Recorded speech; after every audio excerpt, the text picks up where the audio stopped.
நம்ம மனசு அப்படியே பாயறதுக்கு ஆரம்பிக்கும். அதே ஒரு ஆண் அந்த பெண்ணிடத்துல பரிவா கேட்க வரச்சே, ஓ நமக்கு வீட்டுல இத்தனை இருக்கிறத இவரானு புரிஞ்சுக்கிறாரேன்னு நினைக்க ஆரம்பிக்கும். இத சுகதுக்கத்தை சுகதுக்கமாவே ஏத்துக்கலே, ரெண்டுத்தையும் சமமா பார்த்துட்டா அலுவலகத்துல யார் பேசுறாங்கிற கவலையே வராது. ஆனா சுகத்தை சுகமா எடுத்துனுட்டு அதே எண்ணத்தோட அலுவலகத்துக்கு போறோமோ இல்லையோ, போற சமயத்துக்கு யாரோ 2 பேர் அந்த சுகத்தை பருங்கிறதுக்கு வரானோ இல்லையோ, அவன் எந்த எண்ணத்தோட பகிர்ந்துக்கு வரான்னு நமக்கு தெரியாது. ஆகையாலே சுகப்படும் போது படாமலும் துக்கப்படும் போது படாமல் இருக்கிறது தான் நன்மை. இதுக்காகத்தான் சமமா நினைக்கணுங்கிறா.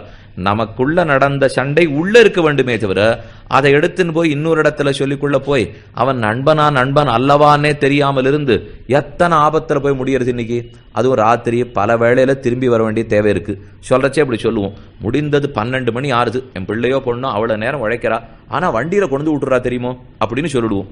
இது கொஞ்ச நாளைக்கு ரொம்ப பெருமையா இருக்கும். இந்த வண்டியில கொண்டு விடச்சே எத்தனை ஆபத்துங்கிறது 1 மணி ஆறுச்சே தெரியும். அது இப்பதெல்லாமே தெரிய போறது இல்லை.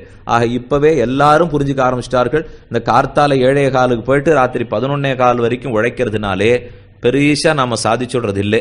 மன உளைச்சலையும் தேக ஆரோக்கிய கேட்டையும் தான் சம்பாதித்துக் கொள்வோம். ஒரு சரி சமனான வாழ்க்கை மனிதனுக்கு தேவை. வெறும் தேகத்துக்கு மட்டும் இடம் கொடுத்துட்டு ஆத்மாவுக்கு இடமே கொடுக்காத வாழ்க்கை அமைச்சுட்டோம்னால், சமச்சீர் உணவுன்னு இப்ப சொல்றாளோ இல்லையோ, உணவா இருந்தாலும் அதுல வேண்டிய அளவு பருப்பு இருக்கணும், வேண்டிய அளவு கீரை இருக்கணும், வேண்டிய அளவு அரிசி இருக்கணும்.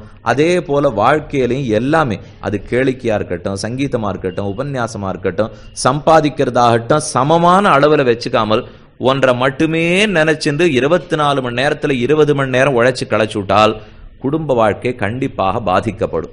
ஆகையாலே கல்யாணங்களான குணங்களை வளர்த்து கொள்ள வேண்டும்.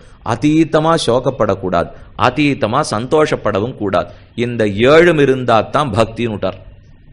ஆக விவேக, விமோக, அபியாச, கிரியா, கல்யாண, அனவசாத, அனுத்தர்ஷங்கள் இப்ப இருக்கான அவரவர்கள் ராத்திரி வீட்டுக்கு போய் பார்த்துங்கோ. இந்த 7 கேட்டா சொல்லியோ, இந்த 7ல நாம எந்த நிலைமையில இருக்கேன்னு யோசிச்சு பார்த்துட்டு 7 வர வைக்கிறது ஒன்றும் கஷ்டம் இல்லை. இல்லாதது நேத்தி வரைக்கும் பத்தி கவலையே படப்படாது. இன்னைக்கு தெரிஞ்சுட்டோமா, இன்னிலிருந்து எத்தனை நாள் வீணே பொழுது போக்காம 7 வரவழைச்சுக்கிறோம் அப்படிங்கிறதுதான் மனுஷன் மனசுல இருக்கணுமே தவிர நேத்தி வரைக்கும் தொலைச்சிட்டுமேனா தொலைச்சிட்டோம், அது போன காலம் திரும்பி வர போறதா? அது வராது. இருக்கிற காலத்தை தொலைச்சிட்டோமேன்னு சொல்லியிருந்தார். 500 ஆச்சாரியர் இருந்தார். அவர் ஒருத்தர் மரணப்படுக்கையில் இருக்கிறச்சே பார்க்கறதுக்காக போனார். நான் பிராணம் போறது என்ன சொல்லணும்னு அவர் கேட்டார். ஓம் நமோ நாராயணாயான்னு சொல்லு அப்படின்னு சொல்லி கொடுத்தார். எத்தனை எழுத்து? ஓம் ந மகா நாராயணாய 8 எழுத்து இல்லையோ. அவன் எவ்வளவு மகாஜானி தெரியுமோ? என்ன பண்ணான்னு பாருங்க.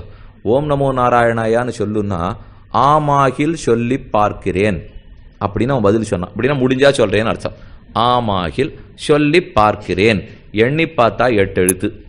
இவன் 2 தரம் ஆமாகில் சொல்லி பார்க்கிறேன் நான் பிராணப்படுத்து. இதுக்குள்ள ஓம் நமோ நாராயண சொல்லிருக்கலாமோ இல்லையோ.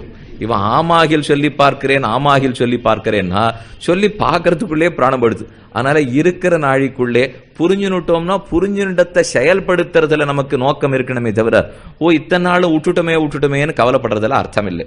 ஆஹ் குரோதா தர்ப்பஸ்ச ஹர்ஷஸ்ச தர்ப்பஸ்ச ஹ்ரீஸ்தம்போம் அன்யமானிதா. அடுத்து யஸ்ய கிருத்யன்ன ந ஜானந்தி மந்திரம் வா மந்திரிதம் பரே கிருதமேவாஸ்ய ஜானந்தி சவை பண்டித உச்சியதே. யார் பண்டிதன்னு கொண்டாடப்படுறான்? இவன் என்ன திட்டம் போடுறான், எப்படி ஒரு காரியத்தை முடிக்க போறான்ங்கிறது உலகத்துக்கு புரியவே கூடாதான். அவன் தான் பண்டிதன். ஒருத்தன் ஒரு செயலை பண்றான்னா அந்த செயலை இவர் எப்படி பண்ண போறாருங்கிறதே நமக்கு புரியக்கூடாது. எப்ப தெரியுமா புரியணும்? செயல் முடிஞ்ச உடனே தான் லோகத்துக்கு தெரியணும். அப்படி இருந்தால்தான் ஹாஹான்னு ஆச்சரியப்படுவோம். ஆனா ஒருத்தர் செஞ்சுட்டு இருக்கும் போது சொன்னால் என்ன தெரியுமா நடக்கும்? அதை பார்த்து 4 பேர் நாங்களும் அதே போல பண்ணிவிடுறேனேன்னு ஆரம்பிப்பார்கள். அதனாலதான் பல இடத்துல போனீங்கன்னா விற்பனை ஸ்தலங்கள் எல்லாம் நம்மள உள்ளே விட மாட்டா. ஏன்னா விற்கிறதுக்கு நம்ம என்ன யுக்திகள்லாம் எழுதி வச்சிருக்காலும் அது வெளியில தெரிஞ்சிடும் இல்லையோ. அது இந்த இடத்துல தான் சொல்லியிருக்கார். நாம ஒன்ன செய்யறோம்னால் அது எந்த திட்டத்துல செய்யறோம்னு பொறுத்தியாருக்கு தெரியக்கூடாது. நமக்கு வெறுங்கியவர்களுக்கு மட்டும் தெரியணும். ஆனா செயல் முடிந்த பிற்பாடு ஊருக்கு தெரியணும். ஓஹோ இது இப்பேற்பட்ட செயல் போல் இருக்குதுன்னு அப்பதான் மக்கள் புரிஞ்சுப்பார்கள். பண்டிதங்கிறதுக்காக ஒரு செயலை ஆரம்பிக்கிறச்சேவே நான் இன்னது பண்றதா இருக்கேன்னு ஊர்ல போட்டு உடைச்சிருவா. அது செய்யவே கூடாது. அது கடைசியில முற்று பெருந்தருவாயில தான் எல்லாருக்குமே தெரியணும். அரசியல் மேடைகள்ல பேசச்சே இன்ன பிரச்சனை நம்ம நாட்டுல கிடையவே கிடையாது அப்படின்னு ஒரு வார்த்தை வந்ததுன்னு வச்சுங்கோ, அப்ப அந்த பிரச்சனை அன்னைக்கு தான் ஆரம்பிக்கிறதுன்னு அர்த்தம். இவ பேசுறச்சவே நம்ம தெரிஞ்சுக்கணும், ஏதோ பிரச்சனை உள்ளுக்குள்ள இருக்கு, அதனாலதான் இவர் வேணும்னு இப்ப பேசுறதுக்கு ஆரம்பிக்கிறார். உள்ளுக்குள்ள இல்லாம இவர்கள் வெளியில பேச மாட்டா. எதை தொடங்கும் போதே வெளியில சொல்லிடவே கூடாது. செயல் முடியும் தருவாய் வரைக்கும் காத்திருக்க வேண்டும். ராவணன் இவ்வளவு பலிஷ்டன், ஆனா ராமன் சுக்ரீவனை போய் பார்த்தது, வாலிய முடித்தது, சுக்ரீவனோட தோழமை பூண்டது ஒண்ணுமே தெரியல பாருங்க. ஆனா ராமனுக்கு இருக்கிற சக்தி என்ன தெரியுமோ? வெளியூர்ல எல்லாரும் எப்படி பேசும்படி நடந்துப்பல்னா, சுகசாரணாள்னு 2 பேர் மறைஞ்சிருந்து ராமனுடைய யுத்த பலத்தை பார்த்துக்கணும்னு வந்தார்கள். விபீஷணன் அவர்களை கண்டுபிடிச்சுட்டான். ராமன் முன்னே கொண்டு போய் நிறுத்தினான். ராமன் ஒண்ணு வாழ நீ கஷ்டப்படுத்த வேண்டாம், என்ன சேனையை பார்த்துட்டு போகணுமோ போட்டோம் அப்படின்னு அனுமதிச்சுட்டான்.